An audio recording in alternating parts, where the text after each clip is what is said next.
ಇದು ಬಿಡುಗಡೆ ಮಾಡೋಕ್ಕಾಗಲ್ಲ ಅಂತ ಗೊತ್ತಿಲ್ಲ ನನಗೆ. ಅವ್ರು ಕೇಳಿ ಯಾಕೆ ಹಿಡ್ಕೊಂಡು ಕೂತವ್ರೆ? ವರದಿ ತಗೊಂಡು ಎಷ್ಟು ತಿಂಗಳಾಯ್ತು? ಯಾತಕ್ಕೆ ಅದು ಇಟ್ಕೊಂಡು ಪೂಜೆ ಮಾಡ್ತಾವ್ರ? ಆ KPSC ಮಾನ ಮರ್ಯಾದೆ ಇದೆಯೇನ್ರಿ?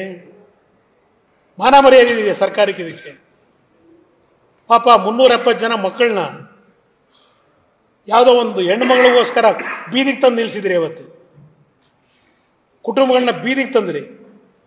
ಇದಂತೂ ಓಟಾವರ್ದಿ ಭಾಳ ಪರಿಶುದ್ಧ ಮಾಡ್ತೀವಿ. ಏನು ಮಾಡಿದ್ದೀರಿ ಸೋಮೇಶ್ ಸಿದ್ದರಾಮಯ್ಯನವರೇ?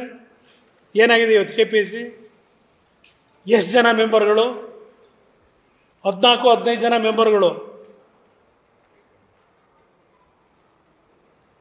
ಬೇವಿನ ಮರ ಇಟ್ಟು ಆ ನೆಟ್ಟು ಮಾವನಣ್ಣು ಕೊಡೋಂದ್ರು ಕೊಡ್ತದ ಅಲ್ಲಿ KPSC? ಅದೇನಿ ಒಂದು ಎಕ್ಸಾಮ್ ಮಾಡಲಿಲ್ಲ. ಎಷ್ಟು ಜನಕ್ಕೆ ಕೆಲಸ ಕೊಟ್ರಿ ಇವತ್ತು?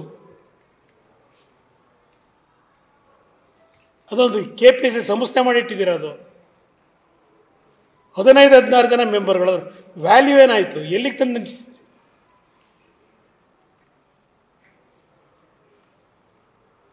ದೇವರೇ ಕಾಪಾಡಬೇಕು. ನ್ಯೂಸ್ ಫಸ್ಟ್ ನಿರ್ಭೀತಿಯಿಂದ ನಿಮ್ಮ ಪರವಾಗಿ.